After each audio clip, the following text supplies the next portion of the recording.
When did you take your Shahada? Sorry, God, that's a big part.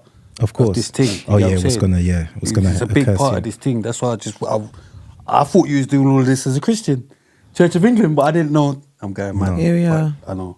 Listen. Well, I took my Shahada when I was actually 16. okay. I had a friend named we used to call him Jam Man. So he was in prison as well. We were like the two smallest on the wing. The first time you went, Joe. Yeah. So it was like Dunlin and Eagle. They were the I remember that. yeah, they were the wings, and we were on the rugby team. But we needed to build up because we was too small. So he used to explain to me Islam, but in his version, but it still made sense. If that makes sense, even though that he didn't really articulate himself in that sense, like he's like, but I was always an inquisitive person. I always used to ask questions. Yeah. So I'm just asking this, and he's like, it's like. And so one day I went to the mosque, and then the imam of the time, I think they got rid of him. He was a straight, and then I just liked it. I just thought, you know what, this is for me. This is the truth. And I embrace Islam. But there's a difference, because people will say that, well, if you embrace something that was so true to you and you honestly believe, then why were you doing all these things? You have to understand that in those times as well, the whole dynamics was different. What I found in those times as well is that us as Caribbean people, we were kind of isolated still. It was weird. Like I give you an example as well. I didn't get to learn how to pray until I was about 24. Because sometimes, even when I was released as well, you go to certain mosques and they'll look at you like, what are you doing here? They don't even want to, like, ankle to ankle, shoulder to shoulder. They don't want nothing to do with you, like. And automatically, something was kind of undermining as well. Like, before they even ask you, like, brother, what's your name? They say, your name Bilal? Why Bilal? That's right. We know who Bilal was. So Bilal is, he embraced Islam. He was one of the early Muslims. Black. Yes, alhamdulillah. And he was the one that caused the adhan. He went through many persecution, but he was a strong, strong brother. Alhamdulillah. The Prophet sallallahu alaihi wasallam regarded him so highly that he says that when he entered paradise, he heard Bilal's footsteps. They're ready. So this is on the high regard that he actually has. But for some reason as well, what was happening, especially in the early 90s as well, it seems like some of the Afro-Caribbeans that were being converted to Islam, it was always this sense of like, call him Bilal. There's no harm in that. Alhamdulillah, it's an honor. But that it's is just an honor, that. but why the black man though? Why? I lie, fam. Come on, man. Prophet Muhammad was a black man too, you get me? And they just try to skate around it. It's long. If anyone's got a situation when they're ready, I'm easy to find it. I'll most probably find you first. But carry on. So yeah, so these were the things that I couldn't really get my head around, and it was just like, wait, we're supposed to be brothers here. So how much do you really love me? Do you love me? Do you love me enough for me to marry your daughter? Hell no. Do you?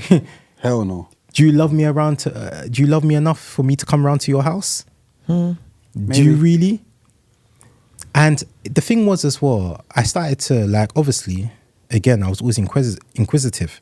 So I started to educate myself in the concept of Islam, and to understand certain concepts. And I said, I've got bad news for you, for you guys that look down upon us. That did you know that? Let's look at the history of Islam. So when our beloved Prophet sallallahu alaihi wasallam was being persecuted, and the small groups of Muslims at that time, they went to Abyssinia. That was Ethiopia. That was Africa. They went there and seek refuge.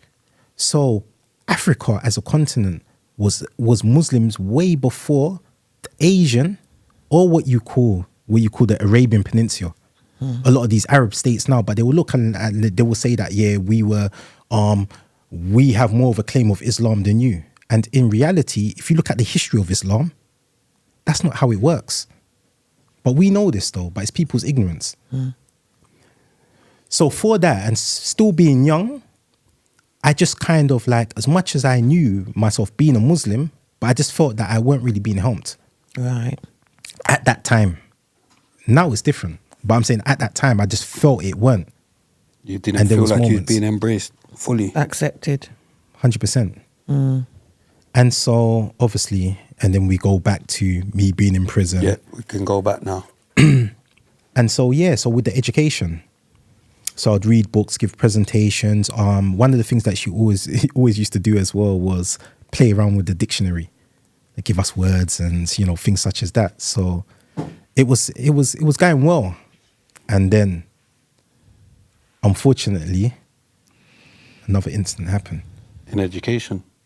No. Okay. This one was at visits. So again, an officer. Where are we now? So we're in Wilma Scrubs. Oh, we're in Scrubs still. Yeah. So on the visit, a situation happened, and unfortunately, back again. So I'm back in Seg. Incidents happened.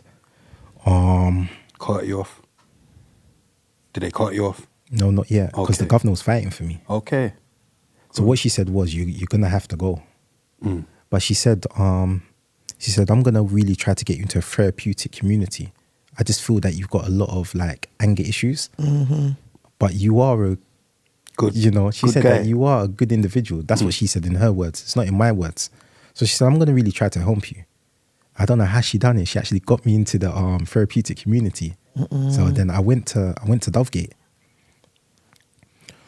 So I'm at Dovegate.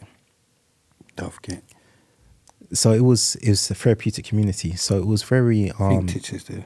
It was very difficult for me at first to digest a lot of things when some people was talking about their offences. I just can't understand it. I'll be honest with you. It's something that I understand people make mistakes, but there's some demonic things. Like it was hard for me.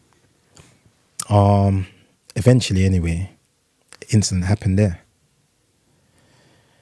So we were supposed to. So what used to happen? This was in 2000. I think it was roughly about 2003. About therapy wing. Some of them don't deserve no therapeutic wing.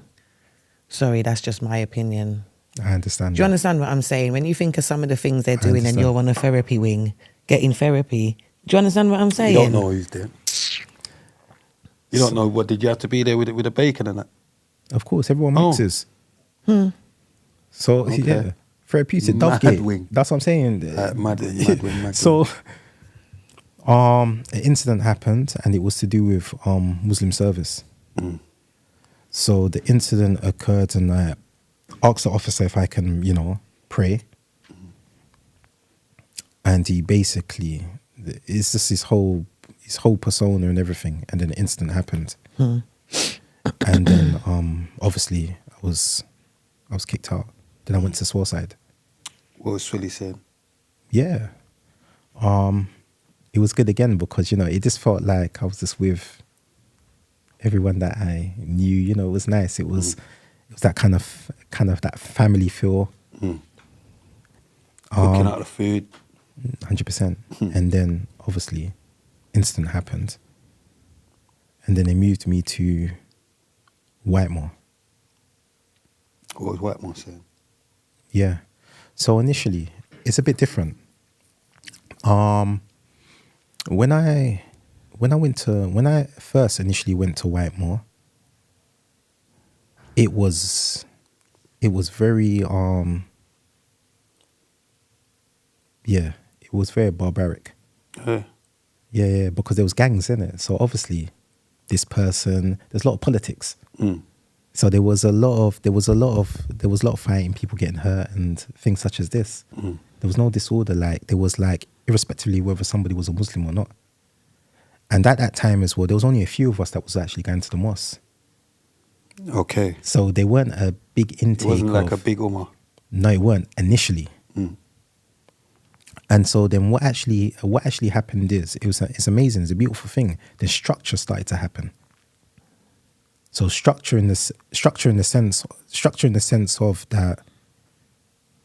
Just we all like to live in a safe environment. We all like to want to feel safe. You want to be able to come out of your soul and just feel safe. And again about the bullying issues and so forth. And that's when certain activities and certain behavior was put to an end. Yeah. So he's moving. So this is what you lot done in Whitemore. That's Is that where you met AK? No, I met him in. We were going to tell that story. No, okay, no, because he was telling me them man there like with them that they couldn't play they couldn't play no music on the wing because of them man there. Oh, for real? Yeah, he said you lot said no music. Me personally. And there was no music now on the wing. I was like, oh, I had my headphones still.